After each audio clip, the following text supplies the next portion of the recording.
আসসালামু আলাইকুম। Hello everyone. আজকে একটি ডেলি ব্লগ নিয়ে এসে পড়লাম তোমাদের কাছে। সকালবেলা উঠে আজকে বাচ্চার বাসায় খেলাধুলা করার যে খেলনাগুলো সব কিছু ওয়ার্ড্রোবের ওপর থেকে নামিয়ে পরিষ্কার করেছি।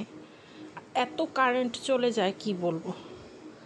ব্রাশ দিয়ে সারাদিন দাঁত মাজবে, দাঁত উঠেছে মাত্র 2টা। এখন রান্নাবান্নার কাজে চলে গেলাম।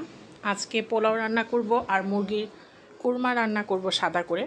তবে দুধের পরিমাণ খুবই কম অ্যাড করেছি আমি মুরগির মাংসের কোরমায়, আর টেস্ট হয়েছে মাশাল্লাহ। এইভাবে রান্নার রেসিপি আমি আরও আগে দেখিয়েছি আমার চ্যানেলে, তার জন্য আর রেসিপি আজকে দিলাম না।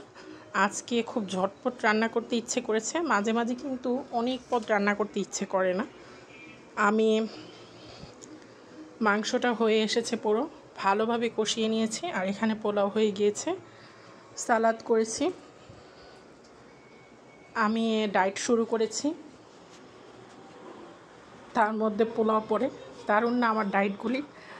আসলে আমাদের ডায়েট এরকম হয়, আমরা বলি আমরা চিনি জাতীয় খাবার খাই না, কিন্তু আমরা মিষ্টি খাই, আমরা পায়েস খাই, আমরা কোল্ড ড্রিঙ্কস খাই, এরকম সব কিছুই আমরা ডায়েটের মধ্যে ফালাই।